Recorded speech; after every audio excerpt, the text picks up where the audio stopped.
Hello folks, welcome back to another episode of Tall Tale or Not, and today's story comes from Nicholas Spizak. I hope I'm pronouncing your last name correctly. If I'm not, apologies ahead of time. Anyway, he says that the Pennsylvania Railroad had trouble pulling their coal trains with their 210-0 decapods. They decided to build two 10-10-0 double decapods to handle the coal trains. Because the 210-0s were struggling to pull them, the Pennsylvania Railroad decided to build these locomotives to save the cost in having two sets of crews. They called this their class LC1S, and the Pennsylvania Railroad had 40 of them. Alright, so this is the part of the video where we kind of tear the story apart and figure out whether or not this is a tall tale or not. For those of you that are watching at home, you can go ahead and just put your answers down in the comment section down below.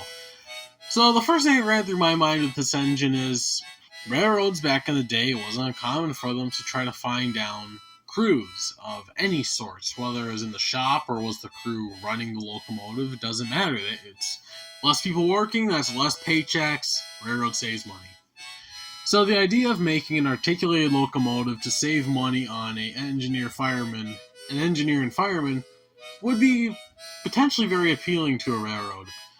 Second of all, it's less technically to maintain because there's some inspections that'd be done all in one shot. However, it's also a bigger engine to maintain, so tick for tat.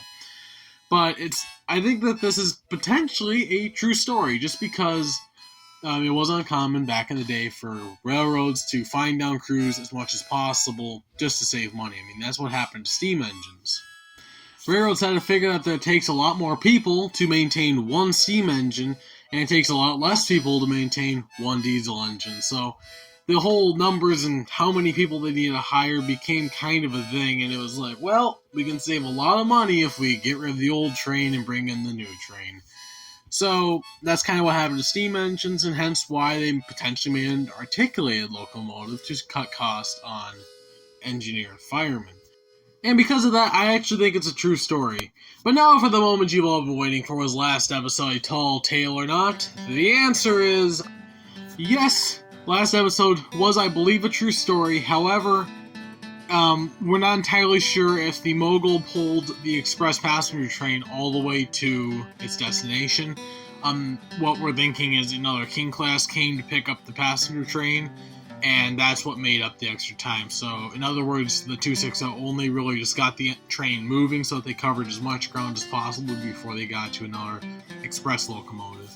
But yes, last episode was, to our knowledge, a true story. But anyway, folks, be sure to like for more Tall Tale or Not episodes, hit that subscribe button, share the video, and as always, folks, see you on the rails.